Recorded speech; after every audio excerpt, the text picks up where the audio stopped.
Hey guys, I'm Nick at Nick Drummer 20, My name is Corey Snipes at Snipes Dama. and you guys are listening to Georgia Kendama Radio. Today we're going to talk about something a little different, and we're going to do it in a little different format than normally. We're going to have kind of a debate about whether you should play one kendama for a whole month or so, or if you should just try and go between kendamas more. Several, however many. We're not being specific about that. But me and Corey noticed that we had different philosophies about it, so we want to go ahead and share our points on it and see what you guys think. Corey, you can go ahead and start. Why do you think that playing multiple kendamas at a time is good? Well, first off, playing multiple kendamas is good because I think that if you have one kendama, then the problem with having one kendama is it's just going to wear down faster, which at first glance, it's going to be good because you're going to break it in faster.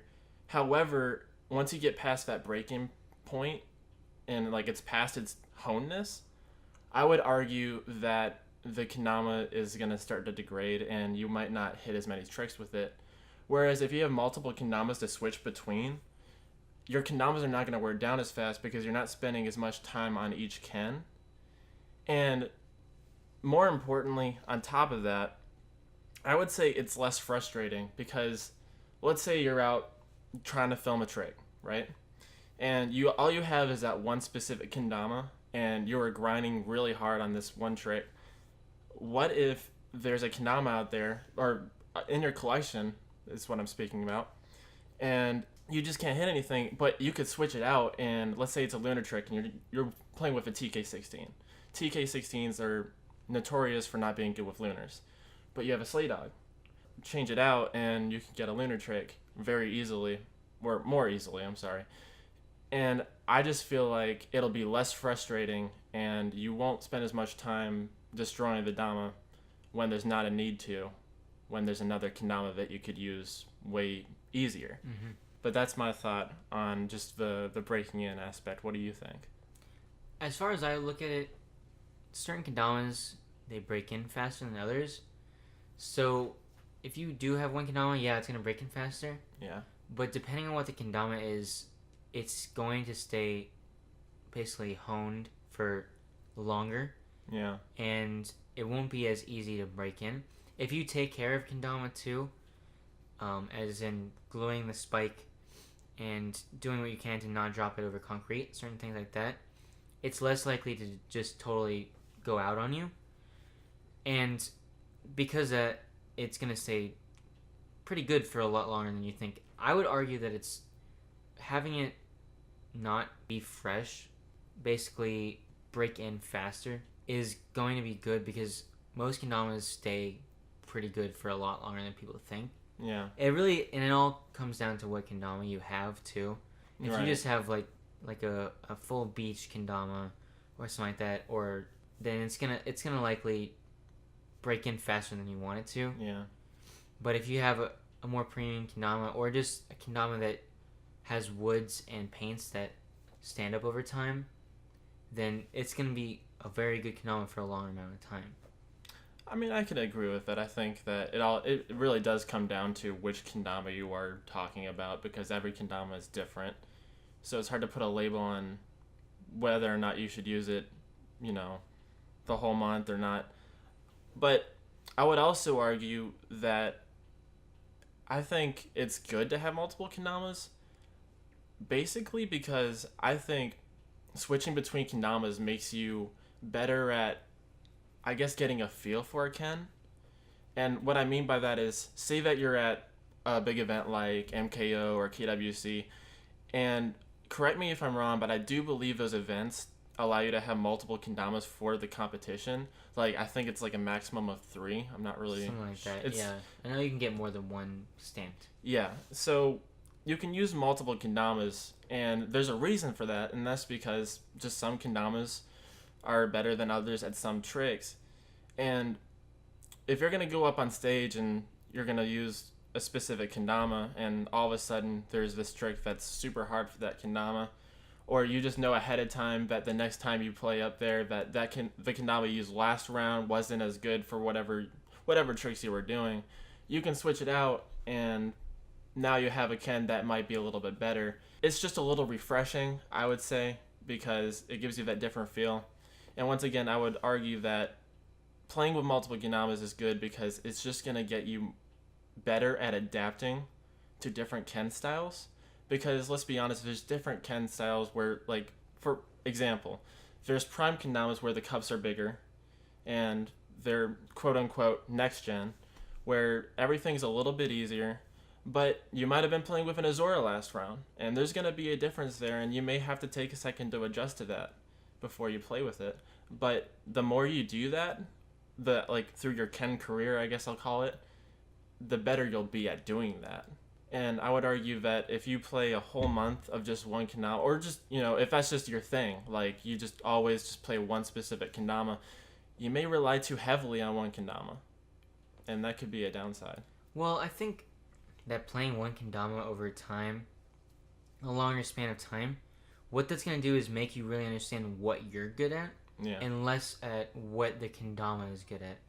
When you play one kendama over time, you're going to know, of course you're going to know maybe what that kendama is good at, but you're going to learn a lot more about your playstyle and the way you're able to do certain tricks. If you're playing one kendama for a certain amount of time, you want to play a kendama that's all around anyways.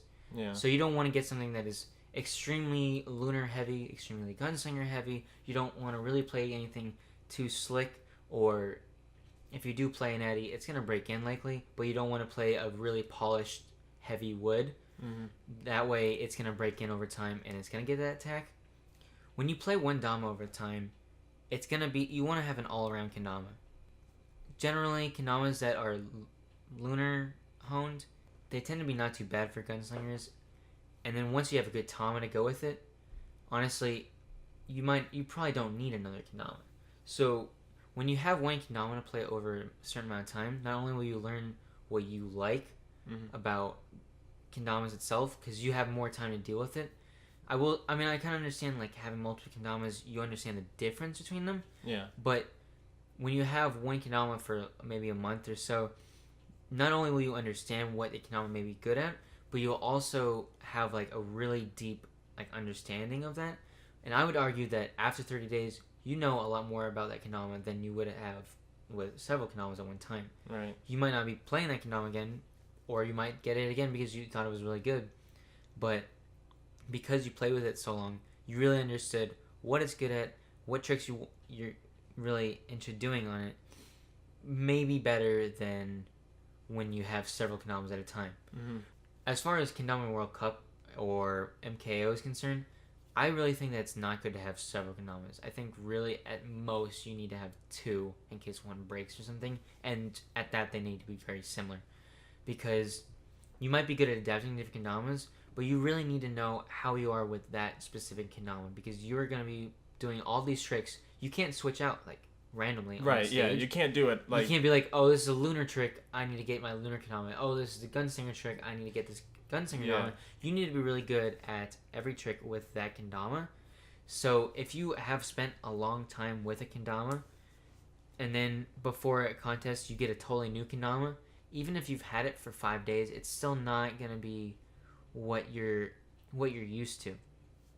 If you're playing multiple kendamas, you might have more adaptability to that, but at the same time, you still have to be adapting to it. To whereas, if you play kendama that you're very used to, you've played with several months or something like that, or just the past 30 days, that is enough time, I think, to really understand what that kendama is good at, what you're good at doing with that kendama, and how you can get around the obstacles that maybe the kendama is giving you. If it's not gunslinger honed, you'll understand what you have to do to make up for that and things like that. So really, for having one kendama in contests, I think it's going to give you a much bigger advantage to having been playing several kendamas consistently throughout the month. Yeah, I mean, tagging on to the competition point, I would say that having one main kendama is a good idea, but I would also say having just maybe one or two other substitute kendamas that you still play with generally, and I do agree with you that they should be around the same shape, just so as far as, like, switching out, like, they're not going to be that much of a different feel. So I do agree with you there. I think that's a very, very valid point.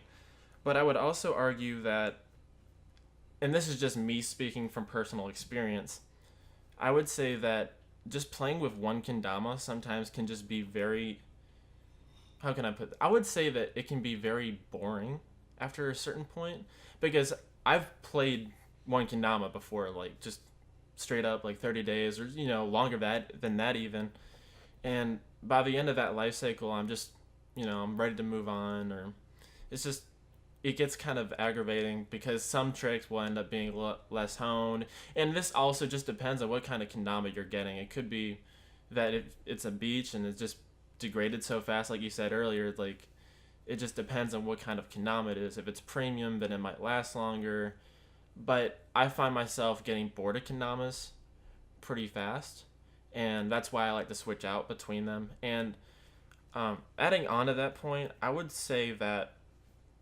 it's a good idea to have multiple kendamas, because like I'm the type of person that if I want to do like a certain type of trick, like I immediately, if I'm not hitting on the ken that I'm already using, like I immediately seek out a ken that'll be perfect for that trick. And I don't know if I do that just because I just want to hit it as soon as possible, or I just want that feeling of just hitting it. But I think it's a good thing just because it'll get you honed. And I do see the point that people make where like they play natties because they get them more honed because there's no pain. It's all natural, right? Mm-hmm. It gets you trained in on certain tricks.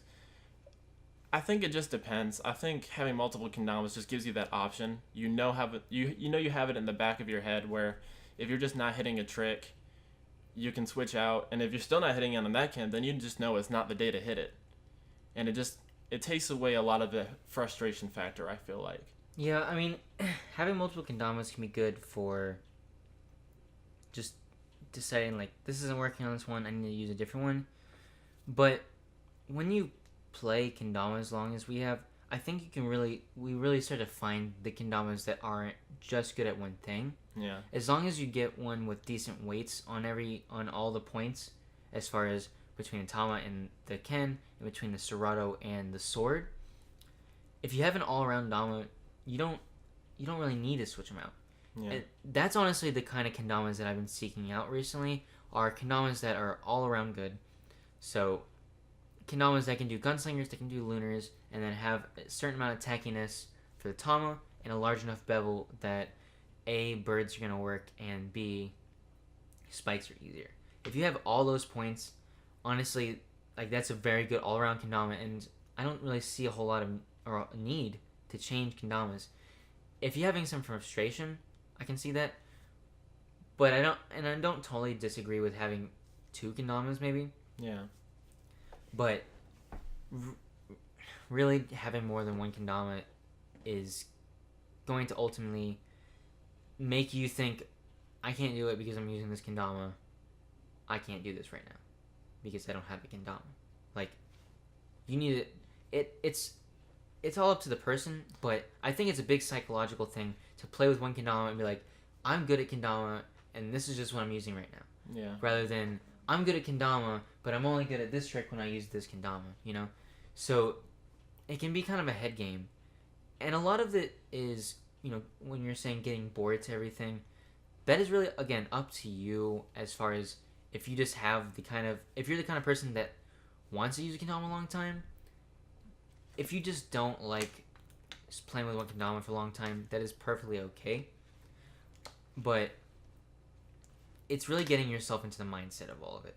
So if you, like, after the 30 days, for the 28 days later sweets, I was really done with that kendama. I was bored with it.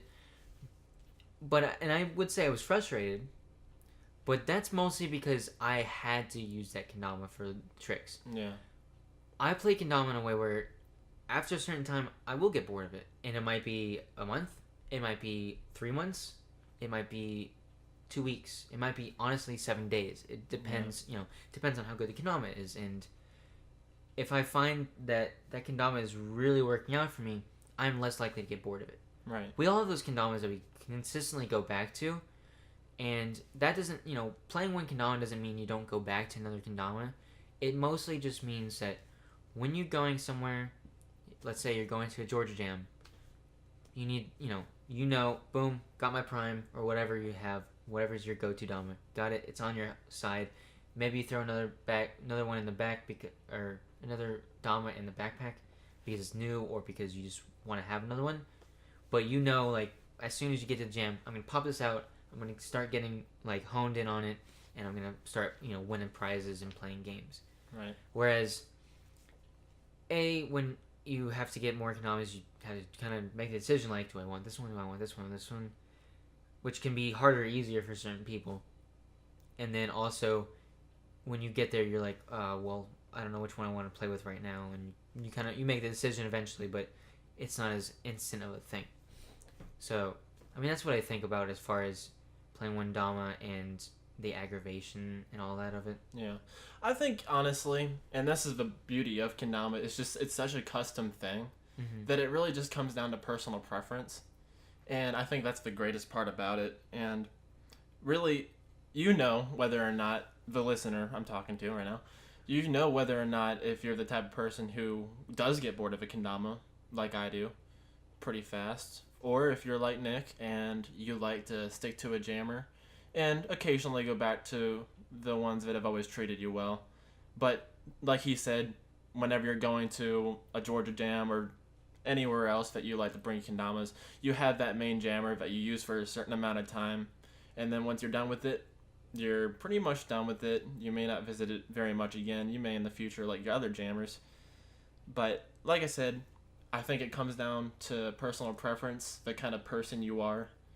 And I think that's the beauty of it. It's a really cool thing that we have so many options nowadays compared to the past where it was basically just Azoras and TKs and Shinfujis. So. Yeah, and Mugans when they were OG. Right, so I think the biggest takeaway from this discussion is every player is different. Everyone has different preferences. And there's benefits and downsides to having one kendama or multiple kendamas that you like to use frequently. I would like to say, though, before we wrap this up, so far I've been talking to everyone as if they play kendama for at least a year. But I do think there's a difference in the player who's new. I think a new player probably wants to side with Corey on this and play multiple kendamas. I can also say reasons why you should stay with one kendama, because as a new player, you need to just focus on the fundamentals and getting good at kendama. And yeah, go get a TK16, get good at it. But after at least a month, I really think new kendama players need to just go out and, if you have the money to do it, get a bunch of different kendamas.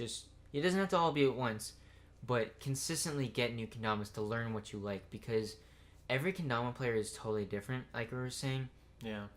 And so you're not going to know what you like. Like, you might have been playing that TK for a while and you think that it's super great.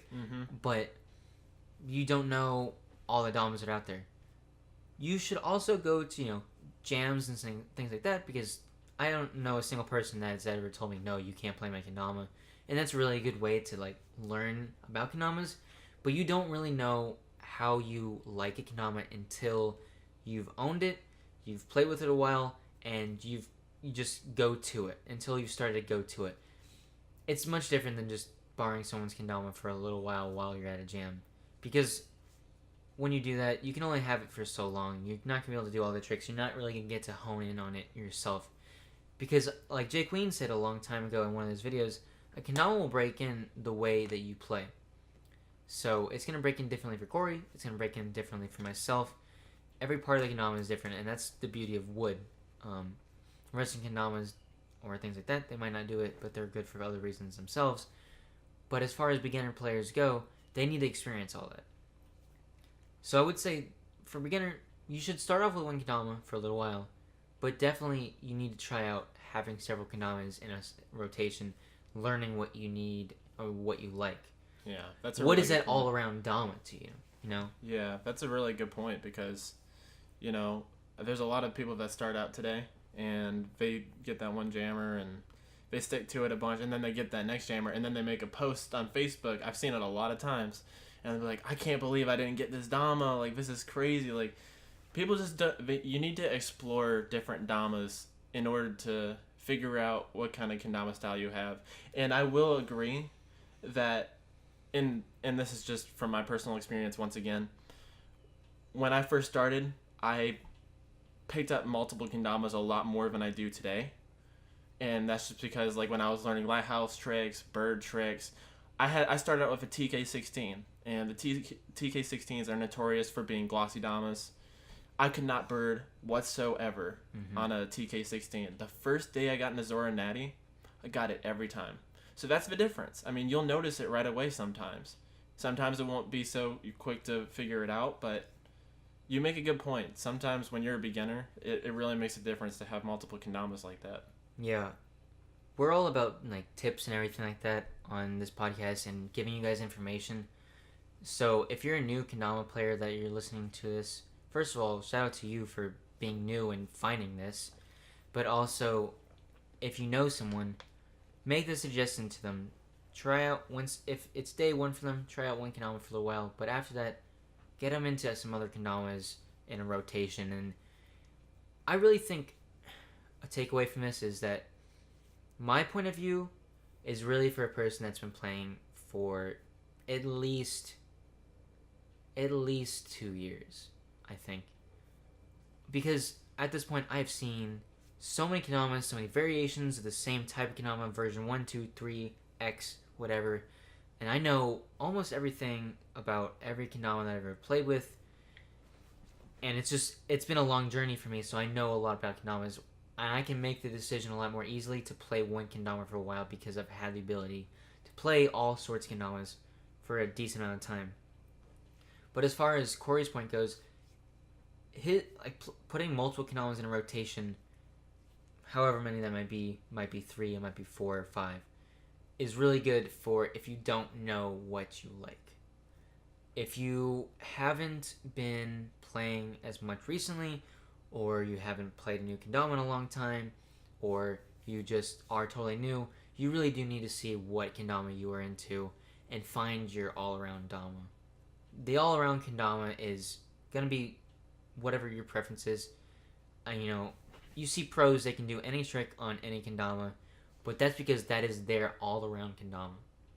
So really, if you're going to go the way that I think, you need to find that all-around kendama, and you need to spend a little more time learning what those could be. So, honestly, both of our points are very, very valid.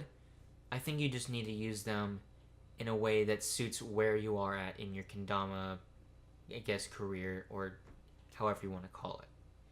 Yeah, I agree. I think that every person should at least venture out and figure out what they like. And if you're listening and you're an experienced dama player, then you probably already know. And that's awesome for you. Kudos to you. But if you're a beginner, like we said, just give it a shot. Try some different stuff out. See what you like. Find that all-around dama, like we said. And the all-around dama doesn't even have to be great for every single trick, but it should be good for every trick in your playstyle. Mm-hmm. And I think that's the important thing. Yeah. So go out there, play some kendama, try some kendamas, have a good time, and overall, play every day. That's the biggest thing. Don't let kendama be taken by don't let what you do be taken by what kendama you play. Do whatever you want to do with a kendama, and then make it happen on any kendama. Real quick, I just wanted to give a quick shout out to one of our previous podcasts where we talk about custom kendamas and the best mix and match kendamas that we have had experience with. And we just give a whole bunch of great suggestions for different kendamas you should try out. And if you're one of those players who are trying to figure out different kendamas that you should mess with and that kind of sort of thing, go check that out. We think you'll really enjoy it. It's a really informative podcast, and we have a special guest, Dennis, on there. So go check that out. And I also wanted to give a shout out to Jesse Williams, because we haven't yet. But Jesse is the one that made our new logo. And it's the official Georgia Kendama logo. It's amazing. If you need any logo work or if you need anything like that made, make sure you get to him. You can find him through any Georgia Kendama Instagram, Facebook page because he's all over. He is super in the community, and we really thank him for everything he's done. We'll leave his Instagram handle and everything right down in the description for you in case you are interested in hooking up with him and talking to him about that. And as far as these podcasts go, we're going to keep doing them on YouTube because our SoundCloud amount is up. But go check out those older SoundCloud videos. You can check them out at Georgia Kendama Players, and or Georgia Kendama Radio, sorry. And you can find all the goodies that we've done in the past, some interesting interviews with people like Chad Covington and Ryan Plord, and some great tips that you might not know. So go check those out and keep watching here on YouTube. That's going to wrap it up, guys. Thank you so much for listening. Tell us what you think. What do you do? How do you play Kendama? And what should we know? What do you want to hear from the podcast? We always like to hear from you guys. Again, I'm Nick at Nick number 20. My name is Corey Sipes at Snipes Dama. And this has been Georgia Kendama Radio.